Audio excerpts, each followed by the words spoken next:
In this video, I attempt to explain the matrix factorization using singular value decomposition. Say we have a matrix A which is m cross n. So by matrix factorization, I mean I want to write A as a product of two matrices B and C such that say P is of m cross k and C is of k cross n. So here the value k is called the latent factor. Now when our matrix A, in this case this is our matrix A, when our matrix A is fully observable in this means that we know all the values of its entries, like all Aij is known, no of the entry is blank. So when A is fully observable, then the best way we can approximate, or yes, I would say approximate A as a product of two matrices B on C is by using singular value decomposition. Let me formalize it by what I mean approximate. Say I have a new matrix A dash A tilde which is equal to BC that I have got. Now what I need to do, I need to for all Aij minus A tilde Ij square. So this is my error. So I want to minimize this error. So minimize. So my objective is to minimize this error. This is the error term, that is the mean square error. So what I want to do is I want to basically minimize this error. And this error minimization can be written like this. This is the Frobenius norm of A minus BC. This is the Frobenius norm. Frobenius norm basically does this, it takes every element and squares it. So it is the Frobenius norm. And what I want to do, I want to minimize this Frobenius norm. And we can show that this is minimized only when it is the BC comes from the singular value decomposition of A. So let me prove this one by one. First let me tell you the answer, that what it counts basically. I can write A in this case just to give a feel.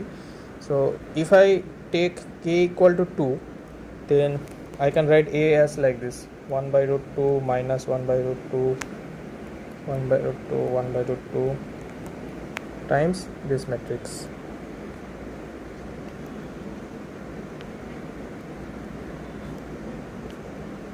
I will later show that how I exactly got this matrix. So when you multiply these two matrices, you will get exactly the matrix which is given in there, exactly. So the MSE, mean square error, or the sum of square error is 0.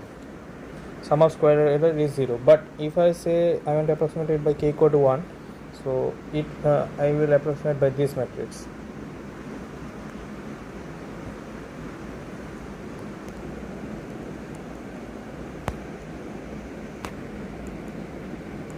And when you multiply this, you will get this 1 1 half 1 1. So here the sum of square errors is half square into 2 0.5.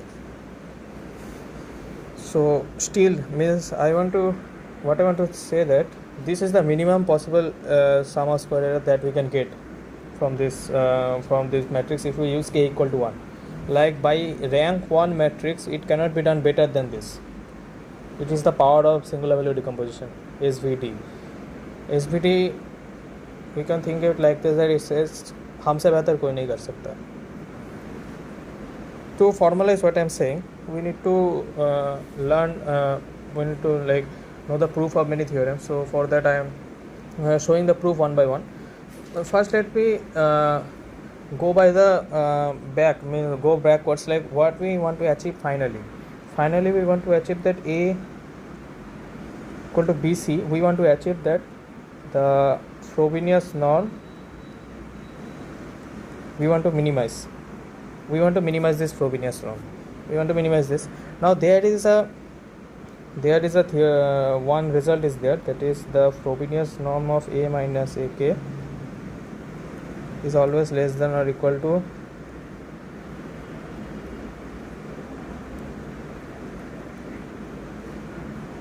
where BC is rank K matrix. So for rank K matrix and AK AK is rank k approximation of A. So what do we mean by rank approximation? AK is basically written as sigma 1 U1 V1 transpose plus sigma 2 U2 V2 transpose and so on, sigma k UK EK transpose. We are taking the largest k singular values, means the sigma 1 sigma 2 we are ordering and we are taking the largest k values, right? And we can write this as UK sigma k PK transpose. So this matrix can be written like this. So this is the best result we can get. So this is always less. So our minimum result will be this. So what we want to achieve is we want to set BC equal to UK sigma k VK transpose. Now you can choose BC in any ways. Like for simplicity, I can take B equal to UK and C equal to sigma k VK transpose. Anything, like you can take sigma k this side also, doesn't matter whatever you take, because the product must be this. So this is the best possible result that we can get. And what I have done basically here to find I have found out the singular value decomposition of this. So the singular value decomposition of A, let me write it down. The singular value decomposition of A will come like this. If we can calculate it, it's not difficult. A singular value decomposition will be this.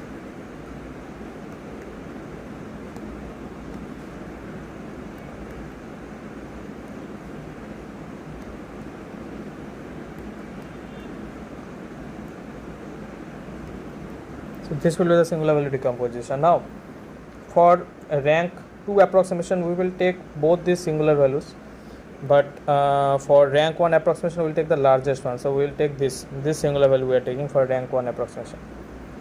So U sigma V transpose. When we write it in this form, then it is pretty clear what B and C we have to choose. Now let me prove that why this is the best way. So why only this?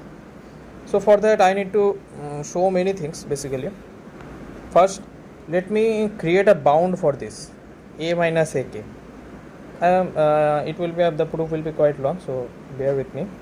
So A minus AK, the Frobenius norm I need to calculate. So it can be written as summation of sigma I UI VI transpose I equal to k plus 1 to m.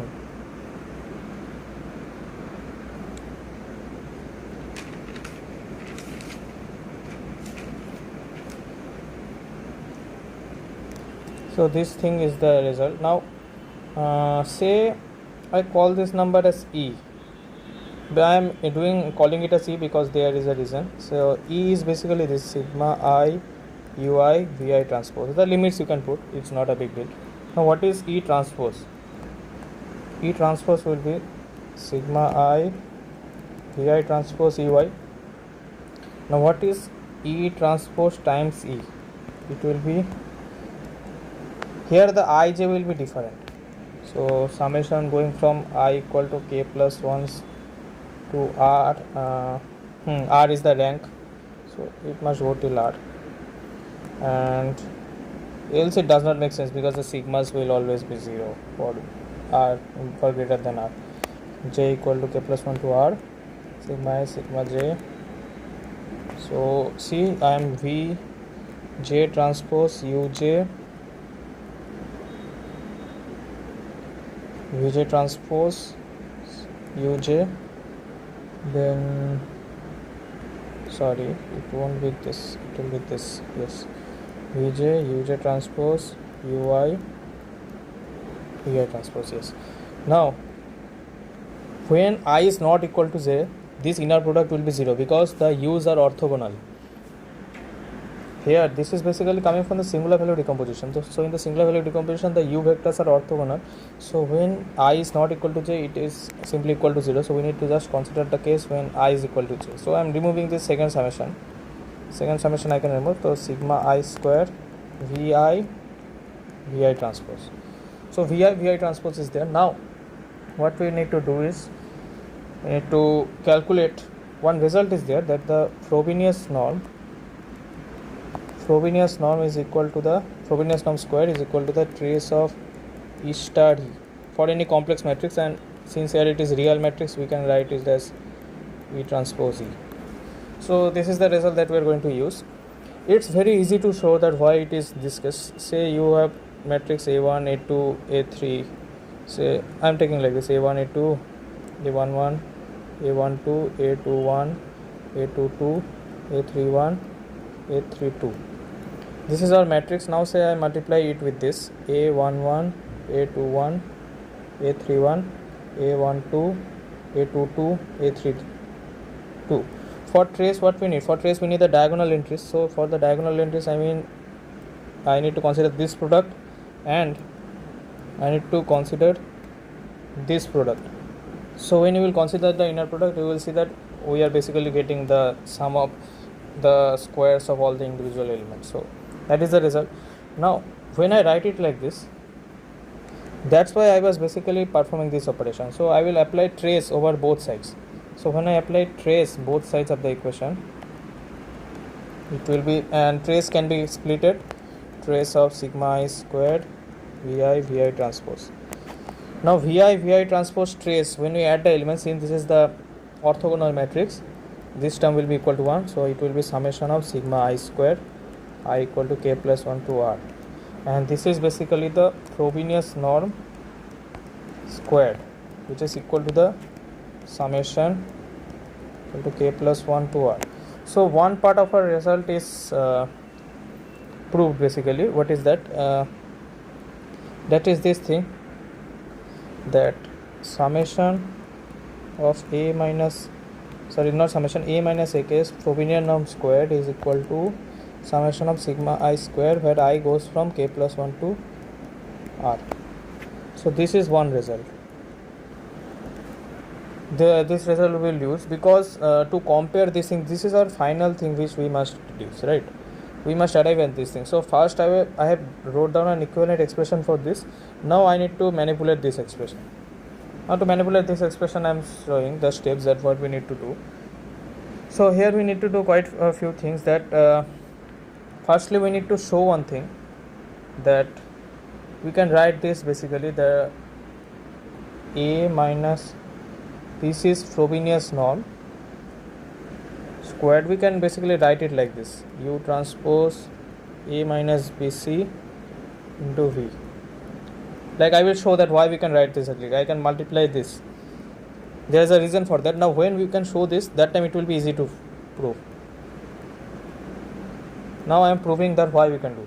So for any matrix M, we have this result: the Frobenius norm is invariant under orthogonal transformation. So this is always invariant under this orthogonal transformation. Now let me show that why it is true. So we will use the same property, that is the Frobenius norm square is equal to the trace of this. So for real matrix we can basically write this. There is no issue in that. Now I want to calculate the trace of this. So trace of V transpose M transpose U into U transpose, means I am writing the Frobenius norm for this term, U transpose M V. Now since U is unitary matrix orthogonal, so this is 1 and this is equal to trace of V transpose M transpose M V. Now there is a popular result, that is trace of AB equal to trace of BA. We can also show this why it is true, because trace of AB is basically what? Trace of AB we can write as summation of I going from 1 to M, k going from 1 to n. I don't think about my indices, so I am just writing it. So this is means trace means we are only taking the diagonal elements. So when these two are same, we are only taking those. Now we can rewrite this k I a I k summation. Now when we are writing this, here we are performing summation over I. So we are interchanged the summation basically, k equal to 1 to n, and this is trace of BA. So I am not writing it down. So trace of AB is trace of BA. So if I consider this as A and this as B, Now I can reverse this. So trace of M transpose M V V transpose. So I brought this V here, and this is identity matrix, which is trace of M transpose M, and which is our Frobenius norm of M squared. And this was our basically Frobenius norm of U transpose M V this. So Frobenius norm is invariant under orthogonal transformation, that we have proved. So this result also we had to use. And now since we know this, we can write this in this form. We can multiply U and V. And now when we have multiplied this, now I will show, see what is A. A we can write by singular value decomposition as U sigma V transpose. Now so U transpose A V is basically sigma. So our expression is sigma minus U transpose B C V. We need to calculate the Frobenius norm of this thing, and we need to show the bound.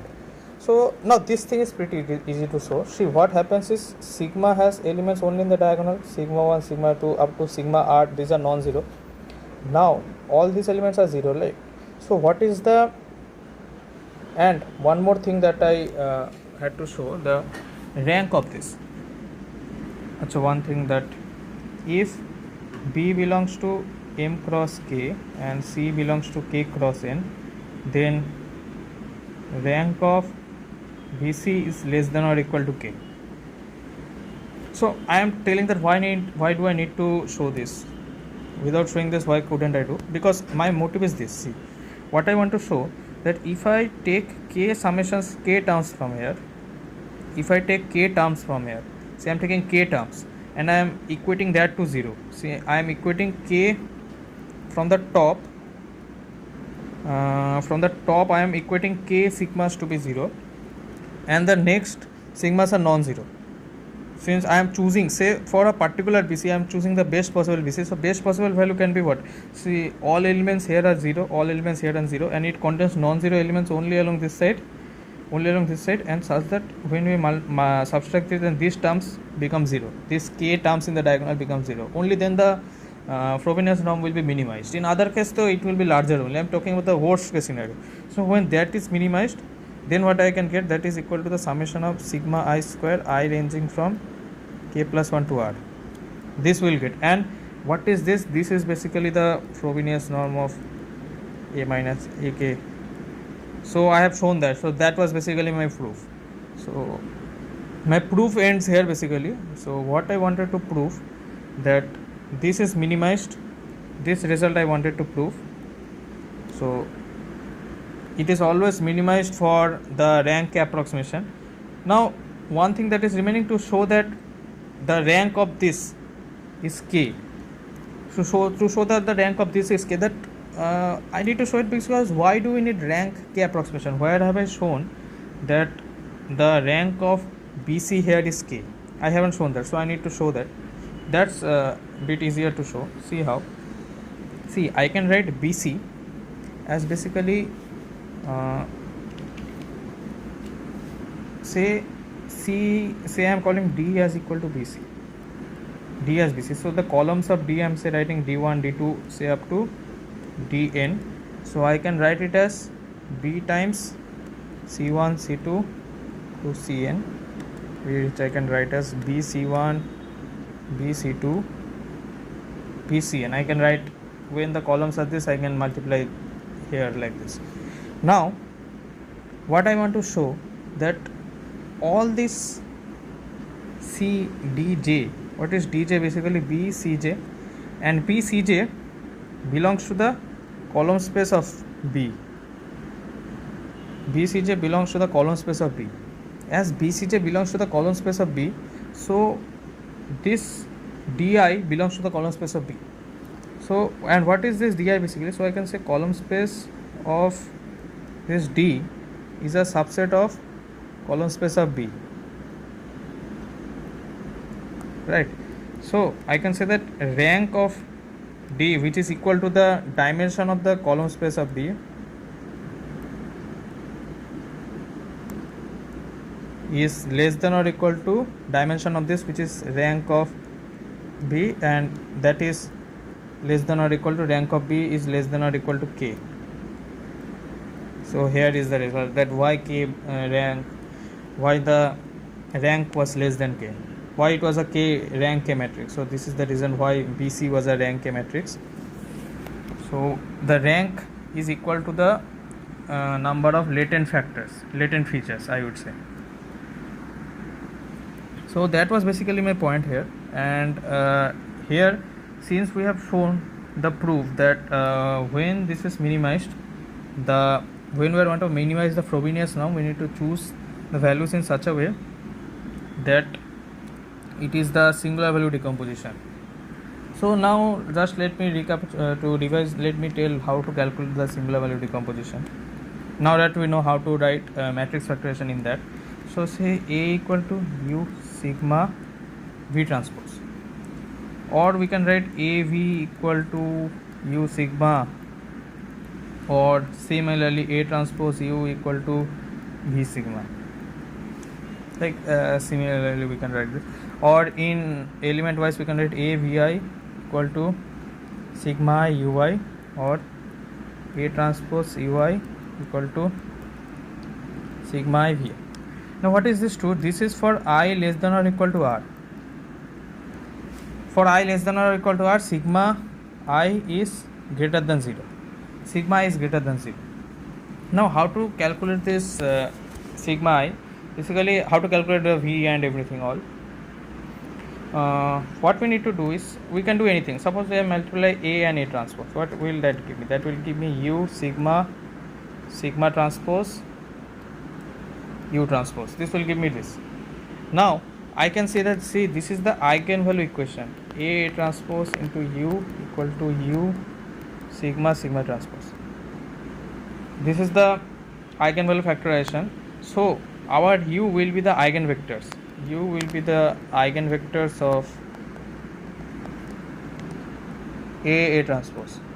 Now similarly I can show that V will be the eigenvectors of A transpose A, again by similar logic, and say this has eigenvalue lambda, then our corresponding sigma I will be root over lambda I, square root, because here we are multiplying 2 times that same lambda, that same sigma. So when we get the eigenvalue as lambda, we need to take the square root.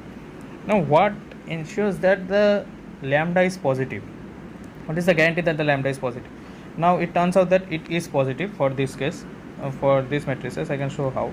Suppose A bar ui equal to lambda I ui. So this is the eigenvalue equation. Now say I am multiplying by ui transpose in both sides. I can write this as A transpose ui whole transpose A transpose ui lambda I norm of ui square. Now this is basically what? Norm of A transpose ui square equal to lambda into norm of ui square. Now this thing is positive, this thing is positive, therefore lambda is positive. It comes from this. Lambda has to be positive in this case. So that's why it is defined to take the square root. Only in one case it can be 0. That is, it can be 0 when it exceeds the rank R. That time it can be 0. So like this way we will choose U and V. But one thing that I will suggest, that we will not calculate both at the same time, because it will be too expensive, operationally expensive, to means unnecessarily calculate this thing also.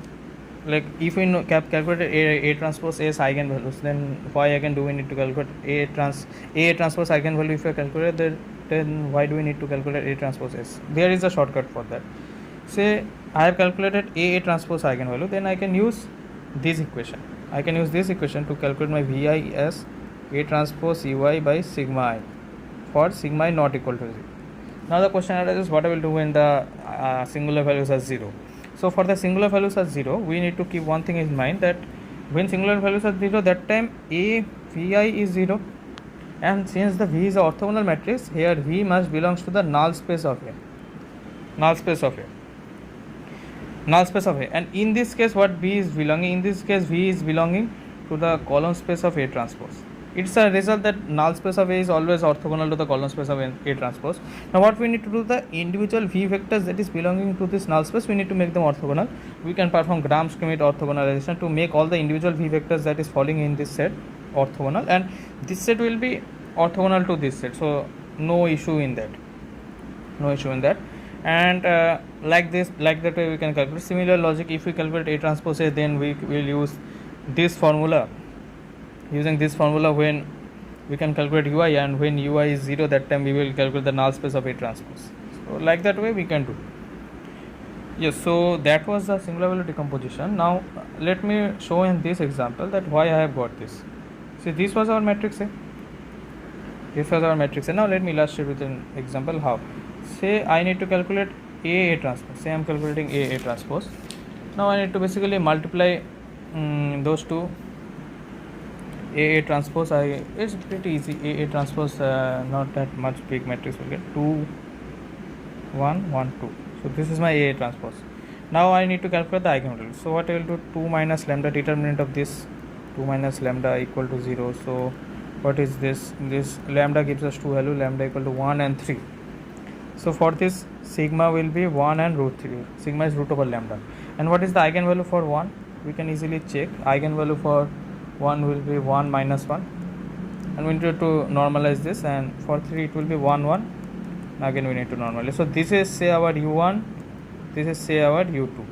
See, these two are orthogonal. For different eigenvalues we always get orthogonal eigenvectors. So yes, that's the thing. So if I say that A is a square matrix, A lambda, A v1 equal to lambda 1 v1 and A v2 equal to lambda 2 v2. Now take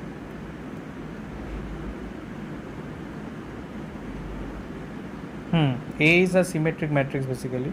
So for symmetric matrix, the eigenvectors will be orthogonal in this case. Since A is symmetric, so I can write A transpose as A, and when I multiply it by v1,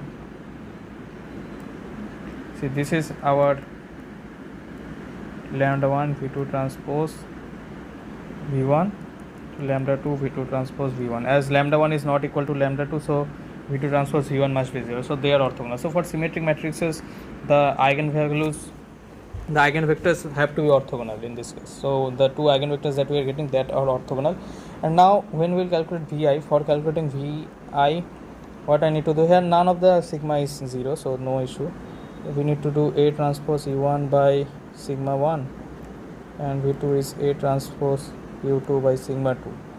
So calculating this we can easily get. So this value will be 1 by root 2, 0 minus 1 by root 2, and this will be 1 by root 6, 2 by root 6, 1 by root 6. Also yes, when we calculate v's by this formula, the individual v's will also be orthogonal. So I can show that. See, if I calculate v1 transpose will be u1 transpose A by sigma 1, and v2 we have multiplied that with v2, so that will be A transpose u2 by sigma 2. Now as A is A is nothing, so A transpose u2 I can write as sigma 2 v2.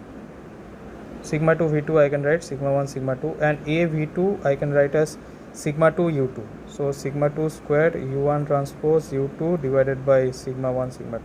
As this is 0, so this also has to be 0. So you can easily check that these two vectors will also be orthogonal in this case. So, and by stacking this column, see, I have stacked this column here, and then this column here, and then I have made this as the row, and I have made this as the row. Then you will get the entire singular value decomposition. And if they are asking rank K approximation, so take the top K singular value. So in this matrix, what is the highest K singular values, take corresponding to that.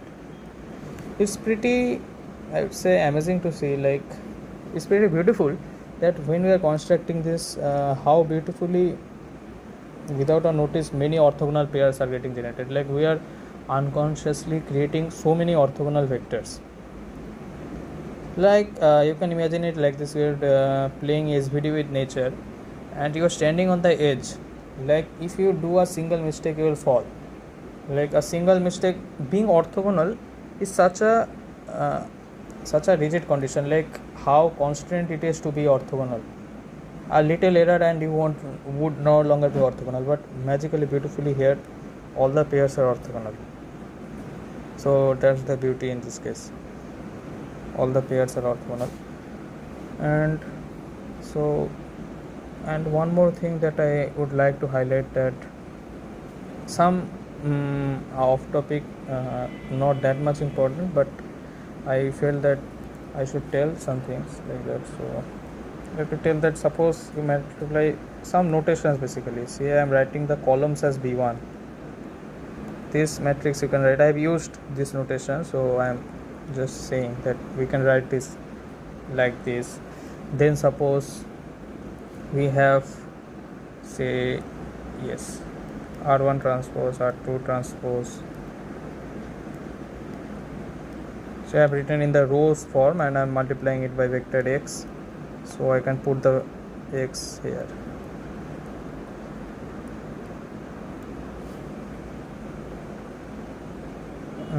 Yes, and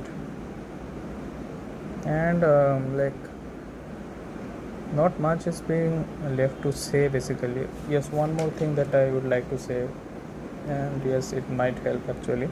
So that is, say you have sigma 1, sigma 2, sigma 3 only in the diagonal, and you have, say, the row vector like this. So what will happen, this vector sense will remain the same, it will become a row vector, it will stay as a row vector only, just the corresponding values will get multiplied.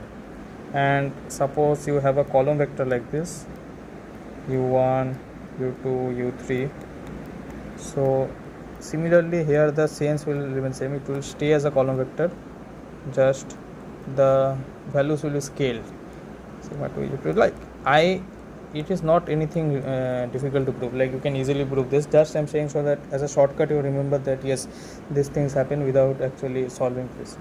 And one more thing, suppose you multiply this matrix here with, say, this row v1, v2, v3, which happens basically in similar value decomposition. When you multiply, this will become sigma 1 u1 v1 transpose.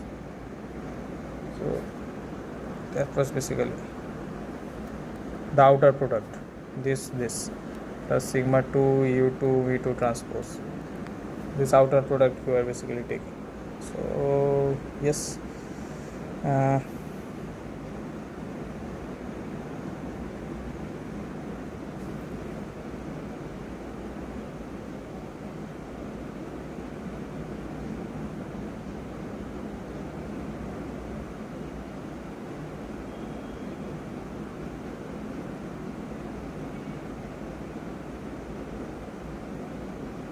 yes, I don't think I have anything more to say. I can just simply show that for this case, like this case how I have done. Say I am writing the vectors like this, 1 by root 2, 1 by root 2, 1 by root 2, 1 by root 2, minus 1 by root 2, 1 by root 2, and I am multiplying this matrix with this. So when I multiply, since it is sigma, this 1 will get multiplied with the elements of this row, 1 by root 2, 0, minus 1 by root 2, and this root 3 will get multiplied with the elements of this row, 1 by root, so that will be 1 by root 2, root 2, 1 by root 2. Now to multiply this, what I can do this, it will be the outer product of this with this. So I can write it as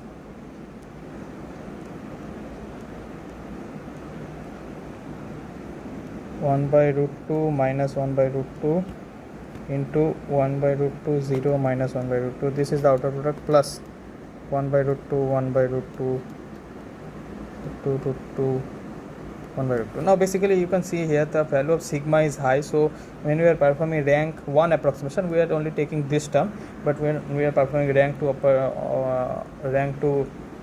operation, rank 2 approximation, that time we are taking both this term. So that is basically the thing. And yes, so nothing more to say in this case. Thank you for watching.